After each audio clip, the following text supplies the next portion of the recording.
Saya bersyukur bisa ada di Gorontalo, dan saya percaya ini bukan secara kebetulan, karena tidak ada yang terjadi secara kebetulan.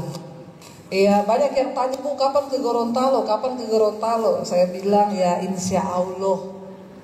Artinya kalau Tuhan berkenan, ya. Dan hari ini saya itu hampir tidak jadi berangkat, saudara. Saya itu baru pulang dari Israel, lalu saya pelayanan di Jakarta, kami ada mesbah doa onsite. Setelah itu saya ke Surabaya. Dari Surabaya saya demam, badan saya demam, lalu saya tidak ada tenaga untuk duduk saja, itu susah. Saya berdoa, Tuhan izinkan gak saya ini ke Gorontalo. Saya berdoa, saudara, ya, saya percaya kalau Tuhan izinkan pasti saya sehat, kalau tidak ya sudah. Tapi ternyata memang pendoa-pendoanya di sini tuh luar biasa. Ya, luar biasa. Kalau saya bisa ada di sini itu semua karena kemurahan Tuhan. Kita semua ya tim di sini. Tadi Pak Pendeta Pak Agam sudah mengucapkan terima kasih kepada semua yang sudah terlibat. Secara ya musim yang baru. Apa yang tidak pernah kita pikirkan, apa yang gak pernah kita bayangkan. Dan memang benar-benar musim baru itu Tuhan lakukan. Tidak ada yang menyadari, bahkan gereja juga tiba-tiba kaget ketika itu terjadi, orang gak boleh beribadah. Kita semua kaget. Saya percaya pandemi kemarin itu adalah sebuah musim yang baru. Dan kita siap atau tidak, kita mau atau tidak, ketika musim baru itu terjadi, yang pertama engkau harus peka dan nangkap apa maksudnya Tuhan. Tidak bisa ditengking, itu pandemi kemarin gak bisa. Siapa yang mau tengking? Orang bilang, Bu, ya doa Bu supaya pandemi selesai. No, waktu Tuhan. Kita bicara tentang musim yang baru, jangan saudara berpikir itu hanya yang enak yang akan datang. Amin. Namanya musim baru, kita gak tahu. Tetapi di dalam segala musim, ketika engkau berjalan bersama dengan Tuhan, tidak ada yang sukar bagi Tuhan. Dia sanggup membalikkan keadaan semudah dengan dia hanya berfirman. Bukan berarti musim baru itu enak. Apa yang ada di depan mata kita gak pernah tahu, kayak pandemi kemarin. Tapi saya melihat orang-orang yang berjalan bersama dengan Tuhan dalam setiap musim, mereka mengalami naik level, saudara. Bukan soal musimnya apa. Jangan engkau berpikir bahwa waduh ini musim, ya aduh musim baru itu bicara tentang yang enak. No. Setiap musim akan Tuhan izinkan terjadi. Tetapi makanya Daud berkata, sekalipun aku berjalan dalam lembah kekelaman, aku tidak takut sebab Tuhan besertaku. Bukan soal lembahmu apa, bukan soal musimmu apa, dengan siapa engkau berjalan itu penting. Katakan amin. Saudara, apa yang harus kita siapkan? Tadi Pak Agam sudah menyatakan ada hal yang harus kita preparing, kita siapkan. Yang pertama, kantong itu bicara tentang hidupmu. Engkau tidak akan pernah bisa melihat penyertaan Tuhan, engkau gak akan pernah bisa melihat pembelaan Tuhan, berkat-berkat Tuhan, kalau kantong hidupmu tidak engkau rubah dengan kantong yang baru. Pada zaman Yesus, orang mengambil anggur ditaruh di kantong kulit.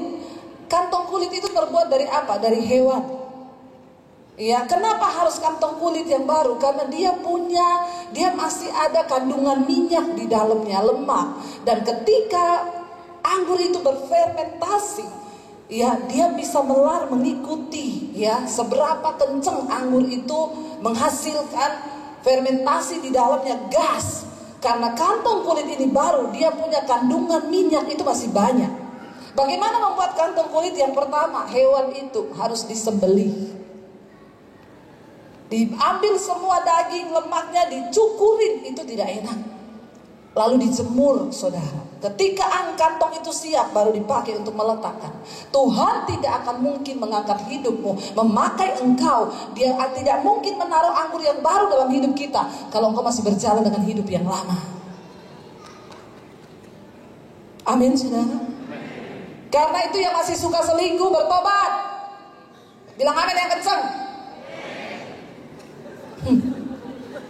Saya baptis ulang kalau ada yang masih suka selingkuh. Saya rendam 25 menit. Biar engkau buka mata langsung di rumah Bapa di sorga. Lebih baik tubuhmu binasa tapi jiwamu selamat. Bagaimana kita bisa bicara menggarami kota? masih jatuh bangun dalam perselingkuhan, bertobat. Saudara yang ikuti saya kemarin di Israel, ada seorang kesaksian dari seorang bapak kan. Dia bilang, saya tuh benci banget sama khotbahnya Bu Devi itu. Kalau istri saya puter, saya tutup kepala saya dengan bantal. Jadi saya gak suka dengar khotbah ibu. Tapi satu kali pas saya lagi, istri saya dengar nancep di kuping saya. Ibu pas ngomong, siapapun yang mau hidup diberkati, mengalami berkat Tuhan, kesembuhan, kau harus hidup kudus. Salah satunya, jangan terikat dengan film porno. Dia bilang itu langsung nancep Bu ke otak saya dan ke jiwa saya. Saya ini hobi sekali nonton film porno. Yang hobi di sini tidak usah angkat tangan. Bertobat saja di dalam hati, bilang amin. Tidak akan mungkin engkau mengalami musim yang baru kalau engkau masih hidup dengan kantong kulit yang lama. Tinggalkan semua dosa, buang semua yang tidak berkenan kepada Tuhan. Bagaimana kita bisa menggarami kota ini kalau kita sendiri, saudara? Maaf ya, orang Kristen hari-hari ini, engkau itu masih hidup di bawah rata-rata. Makanya kita ini gak pernah berdampak dengan setan. Kita harus menjadi orang Kristen yang berdampak bagi kerajaan Allah dan juga berdampak bagi kerajaan setan. Ketika setan tahu engkau datang, dia gemetar. Katakan amin. Jangan setan tahu engkau datang, setan bilang temennya kita. Makanya orang Kristen di gereja kalau nyanyi pintar, kita buat iblis gemetar. Iblis bilang pret. Ya apa ya? Nah itu tobat. Iya, di gereja nyanyi pintar, kita buat iblis gemetar, sampai di rumah iblis buat kau gemetar. Iya, bertobat saudara. Kenapa Alkitab berkata di sekeliling kita ini banyak saksi. Saksi kita yang pertama itu mata Tuhan yang menjelajah ke seluruh bumi, melihat orang baik dan orang jahat. Yang kedua, saksi kita siapa? Setan. Setan tuh bisa lihat saudara, tapi saudara gak bisa lihat setan. Mau sehebat apapun pelayanan saya di mimbar ini, kalau saya hidup tidak melakukan firman, sorry, saya jadi bulan-bulanannya setan. Setan akan ngomong, biar aja dia ngomong. Tidak berdampak apa-apa. Kenapa kita bisa berkhotbah dan orang bertobat? Karena pengkhotbah itu sendiri dia menghidupi apa yang dia khotbahkan. Banyak yang cuma pintar berteori. Sorry, engkau pintar berteori di mimbar ini, ada mata Tuhan yang melihat hidupmu. Kita berbicara tentang memenangkan kota. Saudara, ada roh teritorial di atas sebuah kota. Engkau tidak akan pernah mungkin bisa menggetarkan setan kalau engkau sendiri masih hidup menjadi cengkraman setan. Bereskan hidupmu. Bereskan hidup kita, saudara. Makanya saya sering cerita, saudara ya, itu orang Kristen, saudara ya, sama setan takut. Ya, ada pendoa cerita sama saya, di rumah saya itu ada setannya Bu. Terus ibu hidup satu rumah sama setan. Iya Bu, saya kalau turun ke bawah dia duduk di sofa. Bentuknya hitam besar gitu. Terus ibu buat apa sama setan itu? Saya permisi saya nggak ganggu kamu loh. Saya mau ke dapur. Sampai saya tanya, itu yang punya nama sertifikat rumah ibu atau setan?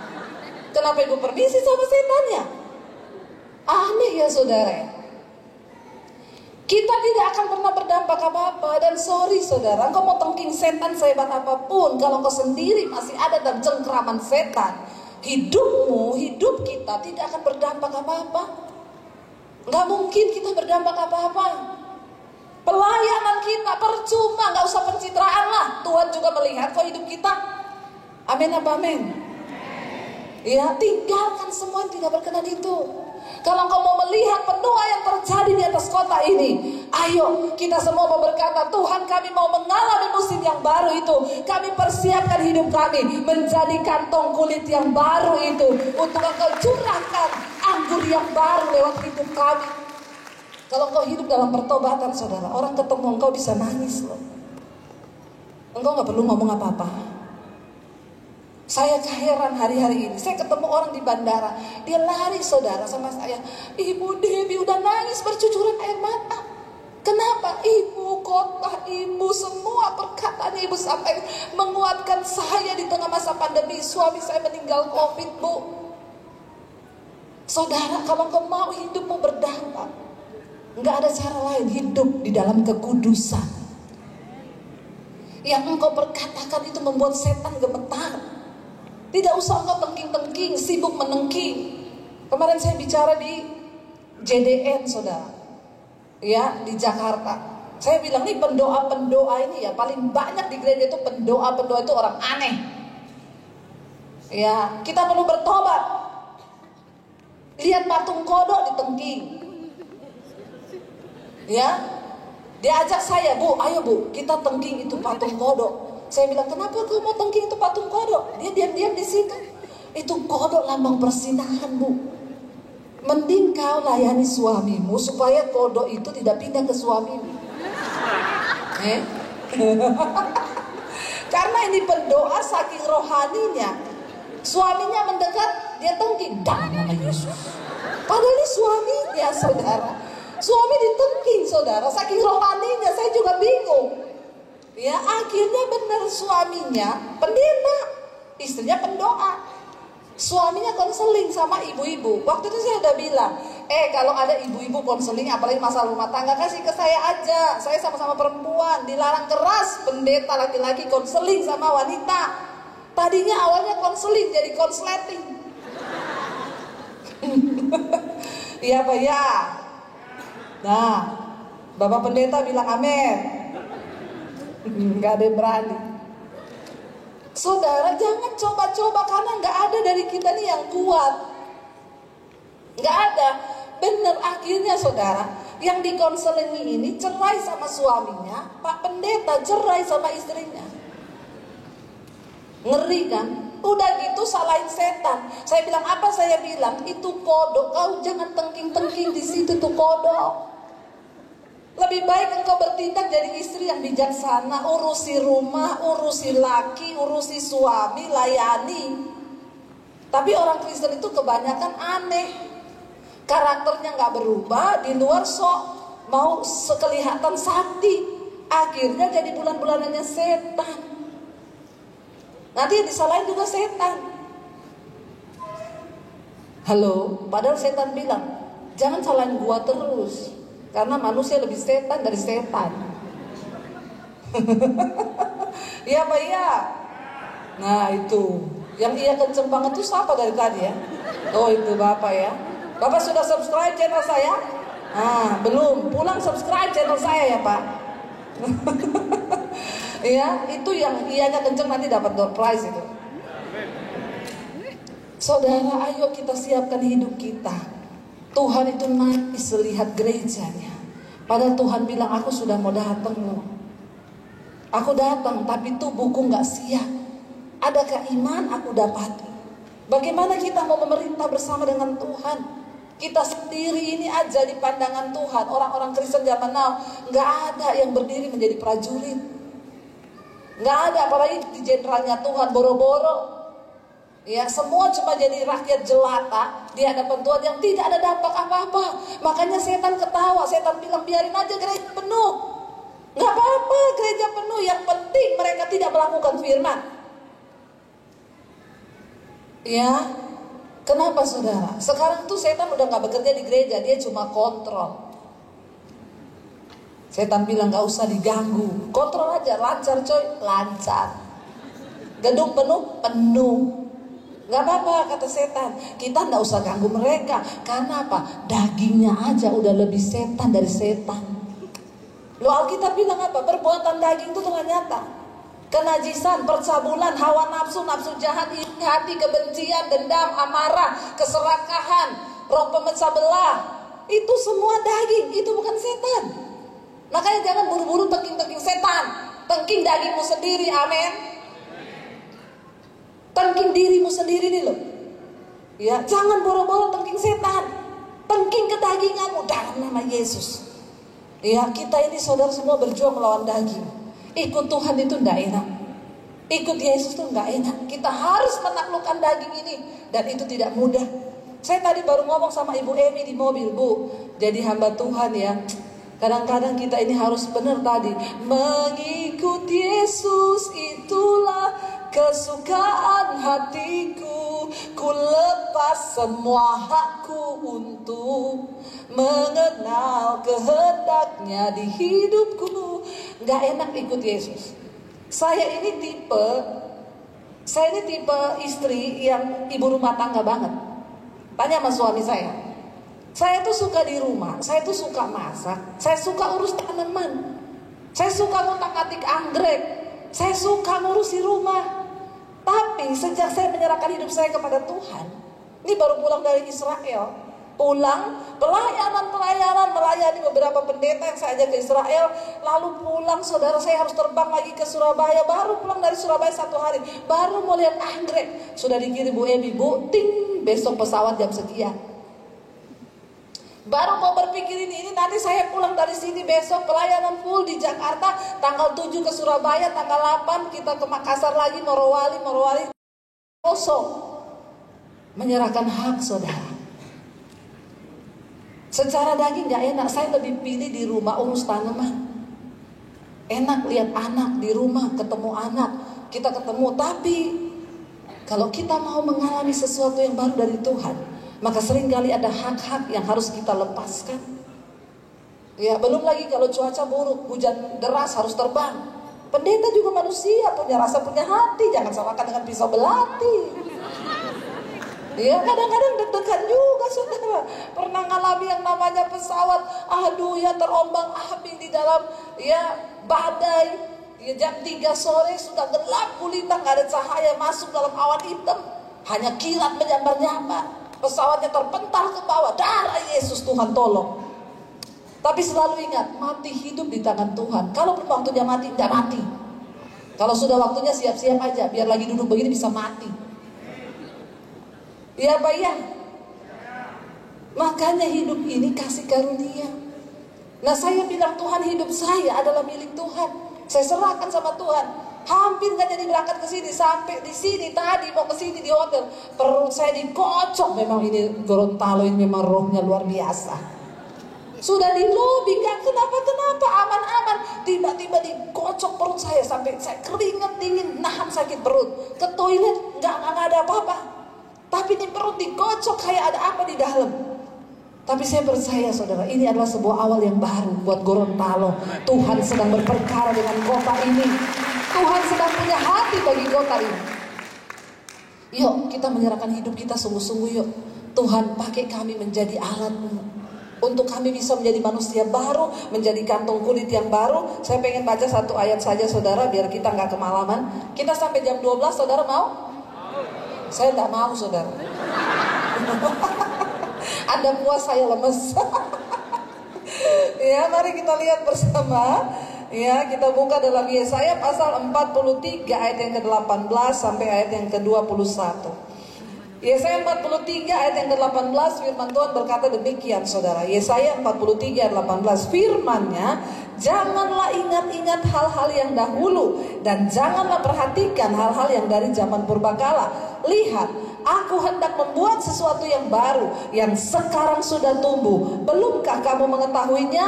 Ya, aku hendak membuat jalan di padang gurun dan sungai-sungai di padang belantara. Binatang hutan akan memuliakan aku, serigala dan burung onta. Sebab aku telah membuat air memancar di padang gurun dan sungai-sungai di padang belantara, untuk memberi minum umat pilihanku. Umat yang telah kubentuk bagiku akan memberitakan kemasyuranku.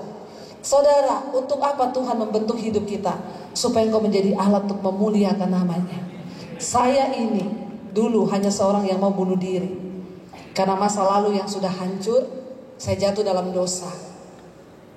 Tapi ketika Tuhan datang menghampiri saya tadinya orang yang menuduh Tuhan jahat. Kenapa engkau ciptakan aku di dunia, Tuhan? Jahat engkau, Tuhan. Cuma untuk aku bikin dosa, dan malam ini aku mau bunuh diri. Kalau aku bunuh diri, aku pasti masuk neraka. Terus engkau puas, kurang kerjaan kau, Tuhan. Itu dulu saya, ketika saya tidak mengenal kebenaran. Tapi ketika saya berlutut di kamar saya bilang gini, Tuhan, saya mau bunuh diri. Sebelum saya mati, tunjukkan dirimu kepada saya. Saya tidak peduli tentang agama. Saya hanya mau ketemu Tuhan yang benar. Dan kalau memang engkau ada, tunjukkan dirimu kepada saya sebelum saya mati bunuh diri. Malam itu saya menangis di kamar saya, seperti diputar film semua dosa-dosa saya. Tiba-tiba saudara, Tuhan datang dengan kasih-Nya. Saya undang suami saya untuk bisa temani saya, biar suami saya main piano. Di musik yang lain bisa mendengarkan saja, karena kami ini dua sejoli saudara. Ya, ini pria terganteng yang saya temui. Ini saya harus kenalkan suami saya, namanya Daniel. Karena dulu waktu saya di Toraja ada yang bilang gini, itu Ibu Debbie sama pemain keyboardnya kok mesra banget ya. Kayaknya mereka tidur satu kamar juga. Ini bukan pemain keyboard saya, ini suami saya. Ya, jadi jangan ada fitnahan di luar ya. Hati-hati. Saudara, malam itu Tuhan Yesus datangi saya secara pribadi. Dan malam itu saya menerima kasih Tuhan secara pribadi. Itu adalah titik balik saya mengalami perjumpaan dengan Tuhan secara pribadi. Karena kita semua harus berjumpa dengan Tuhan secara pribadi. Tidak cukup engkau beragama. Sorry saudara, menjadi Kristen saja tidak cukup. Tanpa pengenalan secara pribadi dengan Tuhan, engkau tidak akan mungkin bisa masuk dalam kerajaan Allah. Engkau harus berjumpa dengan Yesus Sang Juru Selamat itu. Karena banyak dari kita yang mewarisi kekristenan itu hanya dari orang tua. Kita lahir jadi Kristen, tapi kalau engkau tidak mengalami Tuhan secara pribadi, maka engkau tidak akan melihat kerajaan Allah, kata Yesus. Yesus berkata kepada Nikodemus, engkau harus dilahirkan kembali. Saudara, malam itu saya berjumpa dengan Tuhan secara pribadi. Tuhan datang dalam hidup saya. Dia mengisi hati saya. Saya mulai mengalami perubahan hidup. Saya mulai mencari siapa Tuhan itu. Apa rencananya bagi hidupku. Ayat ini berkata, umat yang telah kubentuk itu untuk memasyurkan nama-Mu. Tuhan ingin bentuk saudara dan saya menjadi kantong kulit yang baru itu. Engkau cuma cukup datang berkata, ini aku Tuhan, ini hidupku Tuhan. Seberat apapun yang kita alami hari ini, percayalah, itu masuk di dalam rencana Tuhan. Tidak ada satupun rancangan Tuhan yang gagal atas hidupmu, kecuali engkau sendiri yang menggagalkannya. Biar malam ini kita semua mau berkata, Tuhan, kami percaya, kami akan melewati setiap musim bersama dengan Tuhan. Tidak ada yang terlalu sukar ketika Tuhan turut bekerja dalam hidup kami. Mari kita bangkit berdiri bersama saudara. Kita mau bilang, bersama-Mu Bapa, kami akan lewati semua. Engkau ada dalam setiap musim hidup kami.